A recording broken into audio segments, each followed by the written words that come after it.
आपल्यासोबत पोळपिंपरी मधील ग्रामस्थ आहेत, तर त्याच्यामध्ये आपण या मामांसोबत बोलूयात. मामा, ह्या रस्त्याचा प्रश्न कधीपासून आहे? गेली 40 वर्षापासून त्या पवनी रस्त्याचा प्रश्न आहे. त्याच्यावर जवळपास पिंपरी शिवारातील 25% शेतकरी आणि शेती, सगळ्यात चांगली शेती असणारा भाग आणि त्या रस्त्याची समस्या गेली 40 वर्षापासून आहे. बरं, आता सध्या उन्हाळ्याचा टाइम चालू आहे, पण असल्या उन्हामध्ये सुद्धा शेतकऱ्याला काम करावं लागतं अरे आमची शेतामध्ये. जिंदगी फार आणि कुत्र्यासारखी झाली. हे वडवड करा, त्यानं वडवड करा. 40 वर्षानं कोणी वागू दिलं नाही. एवढ्या कामाच्या मितीमध्ये पण तुम्हाला इथं उपोषण स्थळी बसायचा टाइम हो. येतोय, तर ह्याच्याबद्दल काय वाटतं? निष्क्रिय सगळा कारभार आहे सगळा. 40 वर्षापासून पत्र व्यवहार चालू आहे. हा. त्यावेळेस जवळपास 30-35 वर्षाखाली तहसीलदार बैलगाडीत बसून मिळले होते. हा.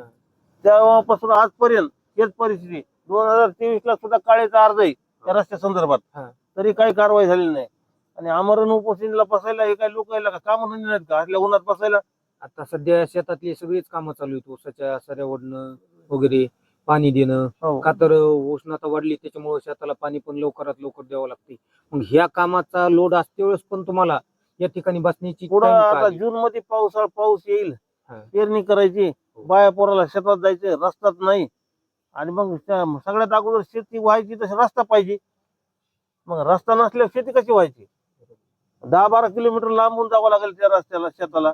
मग बायापूर येणार, मजूर येणार, कोणी शेतात काम करायला, जनावर न्यायच्या अडचणीचा, माणसाला जायच्या अडचणीचा, बैलगाडी नेता येत नाही. त्याच्यामुळे कामधंदे सोडून आम्ही बसलोत नाही तर.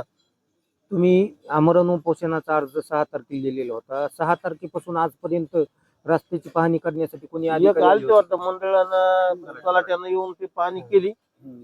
त्यांनी काय काय सांगितलं तुम्हाला? नाही ते बघते ना आता, ते आपल्याला सांगण्यापेक्षा कुठून रस्ता आहे, कसा रस्ता आहे काढून देते ना ते. तहसीलदार साहेबाला विनंती आहे आमची, लवकरात लवकर आम्हाला या रस्त्याचा मार्ग काढून द्यावा म्हणून. म्हणजे 6 तारखेपासून आतापर्यंत तुम्ही आमरण उपोषण करणार हो. म्हणून सांगितल्याच्या नंतर पण त्यांचं काही विशेष काही लक्ष? काही नाही, थांबा म्हणून लागले 4-8 दिवस. आता 40 वर्षापासून थांबलो तर आणखी किती दिवस थांबायचे कोणाला माहिती? आता एक पिढी गेली. येणाऱ्या पुढच्या महिन्याभरात तर पाऊसच चालू होणार आहे. नाही, तात्काळ करून द्यावं लागतं आम्हाला. आम्ही उठणार नाही, आमरण उपोषण सोडणार नाही आम्ही. म्हणजे जोपर्यंत रस्ता होणार नाही आम्ही तोपर्यंत, हलणार नाही, 40 वर्षाचा लढा हा रस्ता झाल्याशिवाय थांबणार नाही. थांबणारच नाही.